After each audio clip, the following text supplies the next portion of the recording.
ಮಧ್ಯಪ್ರದೇಶದ ಮಂದಸೌರ್ನಲ್ಲಿ ಅಪ್ರಾಪ್ತ ಬಾಲಕಿಯ ಅಶ್ಲೀಲ ವಿಡಿಯೋವನ್ನ ಇಟ್ಕೊಂಡು ಬ್ಲಾಕ್ ಮೇಲ್ ಮಾಡಿ ವೈರಲ್ ಮಾಡಿದ ಘಟನೆ ದೊಡ್ಡ ಮಟ್ಟದ ಗಲಾಭೆಗೆ ದಾರಿ ಮಾಡಿಕೊಟ್ಟಿತು.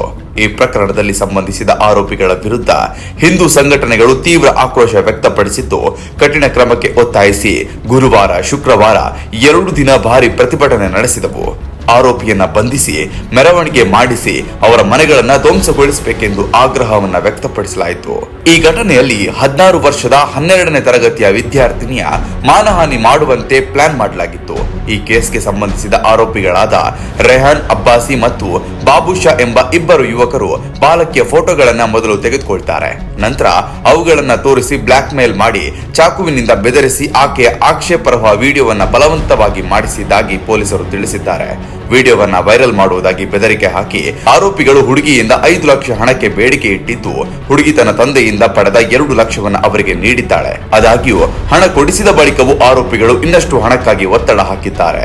ಬೇಡಿಕೆ ಈಡೇರಿಸಿದ ಹಿನ್ನೆಲೆಯಲ್ಲಿ ಅವರು ಕೊನೆಗೂ ಆ ವಿಡಿಯೋವನ್ನ ಸೋಷಿಯಲ್ ಮೀಡಿಯಾದಲ್ಲಿ ವೈರಲ್ ಮಾಡಿದ್ರು. ಇದರ ನಂತರ ಬಾಲಕಿ ಮತ್ತು ಕುಟುಂಬದವರು ಶಮ್ಗಢ ಪೊಲೀಸ್ ಠಾಣೆಗೆ ದೂರು ಸಲ್ಲಿಸಿದ್ರು. ಡಿಸೆಂಬರ್ 5ರಂದು ಪೊಲೀಸರು ಐಪಿಸಿ, ಐಟಿ ಕಾಯ್ದೆ ಮತ್ತು ಪೋಕ್ಸೋ ಕಾಯ್ದೆ ಸೇರಿದಂತೆ 11 ಸೆಕ್ಷನ್ಗಳಲ್ಲಿ ಪ್ರಕರಣ ದಾಖಲಿಸಿ ಕೇವಲ 12 ಗಂಟೆ ಒಳಗೆ ಇಬ್ಬರು ಆರೋಪಿಯನ್ನ ಬಂಧಿಸಿ ಜೈಲಿಗೆ ಕಳುಹಿಸಿದ್ರು.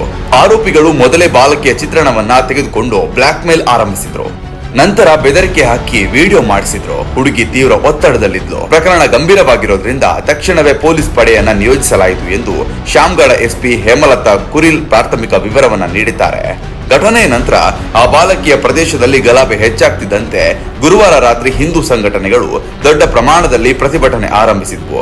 ಇದೇ ಆಕ್ರೋಶದ ನಡುವೆ ಡಿಸೆಂಬರ್ 6ರಂದು ಆಡಳಿತವು ಬುಲ್ಡೋಸರ್ ಕ್ರಮ ಕೈಗೊಂಡು ಆರೋಪಿಯ ಮನೆಗಳ ಅತಿಕ್ರಮಿತ ಭಾಗವನ್ನ ಕೆಡುವುದಾಗಿ ಘೋಷಿಸಿತ್ತು. ಸುಮಾರು 40 ಜನರ ಪೊಲೀಸ್ ಪಡೆ ಸ್ಥಳಕ್ಕೆ ನಿಯೋಜಿಸಲಾಯಿತು. ಮನೆಯ ಮುಂದೆ ದೊಡ್ಡ ಜನಸಮೂಹ ಕೂಡಿದ್ದು ಪರಿಸ್ಥಿತಿಯನ್ನ ಪೊಲೀಸರು ನಿಭಾಯಿಸಿದರು. ಬುಲ್ಡೋಸರ್ ಕ್ರಮದ ವೇಳೆ ರೆಹಾನ್ ಅಬ್ಬಾಸಿಯ ಮನೆಯ ಮುಂಭಾಗವನ್ನ ಯಂತ್ರದ ಸಹಾಯದಿಂದ ಕೆಡವಲಾಯಿತು. ಆದ್ರೆ ಬಾಬುಷನ ಮನೆ ಕಿರಿದಾದ ರಸ್ತೆಯಲ್ಲಿ ಇರುವ ಕಾರಣದಿಂದ ಪುರಸಭೆಯ ನೌಕರರು ಸುತ್ತಿಗೆಯನ್ನ ಬಳಸಿ ಮನೆಯ ಮುಂಭಾಗದಲ್ಲಿ ಸುಮಾರು 3 ಅಡಿ ಅತಿಕ್ರಮಣವನ್ನ ಕೆಡವಿದ್ರು. ಈ ಸಂದರ್ಭ ರೆಹಾನ್ ಕುಟುಂಬದ ಮಹಿಳೆಯರು ಪೊಲೀಸರೊಂದಿಗೆ ವಾಗ್ವಾದ ನಡೆಸಿದ್ರು. ಅಧಿಕಾರಿಗಳು ಈ ಪರಿಸ್ಥಿತಿಯನ್ನ ನಿಯಂತ್ರಣಕ್ಕೆ ತಂದ್ರು. ನಗರದಲ್ಲಿ ನಿರಂತರವಾಗಿ 2 ದಿನಗಳಿಂದ ಆಕ್ರೋಶ ಮುಂದುವರಿಯುತ್ತಿರುವುದರಿಂದ ಆಡಳಿತವು ಹೆಚ್ಚಿನ ಭದ್ರತೆಯನ್ನು ಒದಗಿಸಿದೆ. ಬಸ್ ನಿಲ್ದಾಣಗಳ ಬಳಿ ಹಿಂದೂ ಸಂಘಟನೆಗಳ ಪ್ರತಿಭಟನೆ ಮತ್ತೆ ನಡೆಯುತ್ತಿದ್ದು, ಆರೋಪಿಗಳ ಸಂಪೂರ್ಣ ಮನೆಯನ್ನ ಧ್ವಂಸಗೊಳಿಸಬೇಕು ಎಂಬ ಆಗ್ರಹ ಇದೀಗ ಕೇಳಿ ಬರ್ತಿದೆ. ಪೊಲೀಸರು 2 ಆರೋಪಿಗಳನ್ನ ಬಂಧಿಸಿ ಪ್ರಕರಣದ ಮುಂದಿನ ತನಿಖೆ ನಡೆಸುತ್ತಿದ್ದಾರೆ. ನಗರದಲ್ಲಿ ಸಂಭವಿಸಿರುವ ಈ ಘಟನೆ ಸ್ಥಳೀಯರಲ್ಲಿ ಭಾರಿ ಕೋಪ, ಅಸಮಾಧಾನ ಮತ್ತು ಭಯವನ್ನ ಉಂಟು ಮಾಡಿದೆ.